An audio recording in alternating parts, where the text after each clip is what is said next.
then probably because the English weren't as good at bribing people as they needed to be, because Cromwell wasn't really a player by this stage.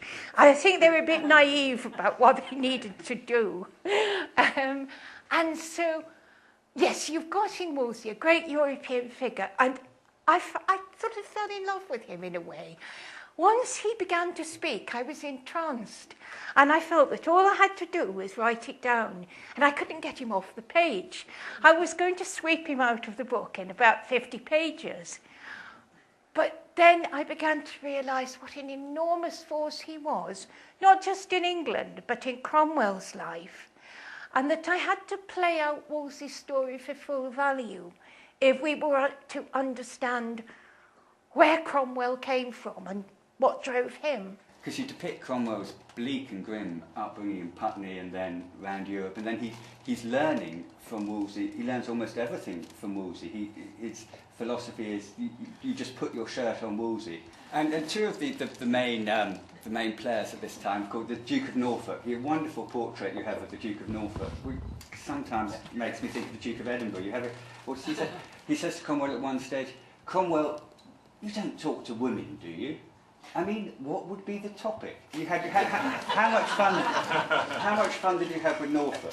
Well, you know, the bit about talking to women I took almost directly from his own words when Norfolk's daughter Mary married Henry Fitzroy, Henry VIII's illegitimate son, and she was very quickly widowed. And when she was widowed, then a question arose of her status, her dowry, what was to be done with her.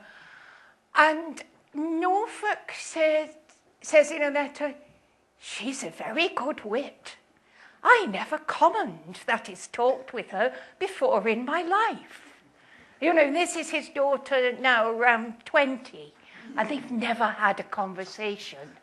The Duke of Norfolk is a wonderful old grisly military martinet, and he was also intensely superstitious, and in my book he clanks when he walks because he's hung about with such a quantity of holy medals and relics.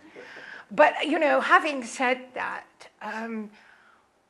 although he was conservative in religion, when the big land grab came, when the monastery was dissolved, Norfolk was there, first in the queue, more.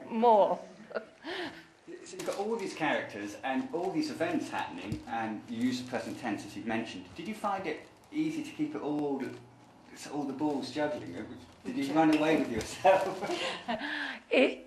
It's really like a sort of process of kind of industrial process of heaving huge blocks of facts around. It's you know, people think of the writer pen poised, waiting for inspiration, but this is more more like a feat of organisation than anything. You've got to get your structure in place. You're asking the reader to remember a great many facts and a great many characters. Without that, you can't tell the story. And so you have to have it, I think, very, very well organised, so that even if people don't grasp every point, they feel they're in safe hands and they feel that you're guiding them. So, no, it's taken me 5 years, which I think was the least amount of time in which it could have been written. It wasn't an easy process at all, but having said that, I did what I wanted to do. It came out as I had envisaged it. And at the heart, of course, is King Henry, he who must be obeyed, and everyone is in his shadow and trying to keep him happy. I mean, that is their job. David Starkey recently said to me that I had to understand that King Henry was like the David Beckham of his day. This Mandelson and Beckham, it's all getting a bit confusing. And so Anne Boleyn's posh and all that. What about Henry? What did you feel? Well, my Henry, by the time we join him, he's slightly over the hill. Still keeping up the jousting, but he probably shouldn't. He's, well, I wouldn't say a man in decline, but middle age set in early in those days. And as Cromwell says, few of us by 40 are not carrying injuries, whether they're emotional or physical. I think that's still true. Henry has come to this point in his life where he's been married to Catherine for 18 years. They don't have a son, and mortality is nagging at him very hard. And I try to explain to my reader, to put it across to my reader, how urgent Henry's desire for an heir is. It's not some kind of vanity project. The fact is, we're only a few years removed from the Wars of the Roses. The Wars of the Roses are over, but they didn't know that. Unless Henry has an heir in place, unless he can contrive a smooth handover after his death, this Tudor dynasty, which is still very new, is possibly doomed, and the great lords are there to scrap over the throne, as they were doing before his father came on the scene. And his bid for an heir is a bid to stabilise the situation, to make sure that the country doesn't go back to the horrors of civil war.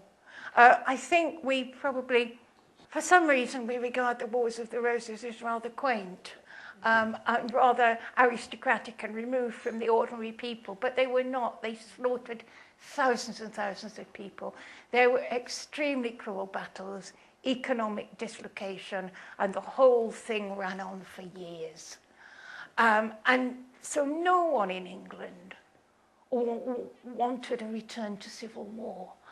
And I think this is why Cromwell, when he gained power, his ultimate aim was to stabilise the realm, to keep the king's peace, and to enforce law and order. It was a tall order in those days.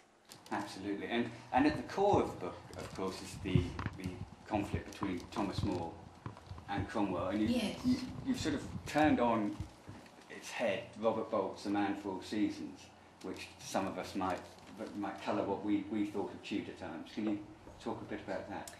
Yes, well, I think it is true that because it's a wonderful play and made a wonderful film, it has exercised a sort of stranglehold over our imagination for a couple of generations, but it has actually not very good history.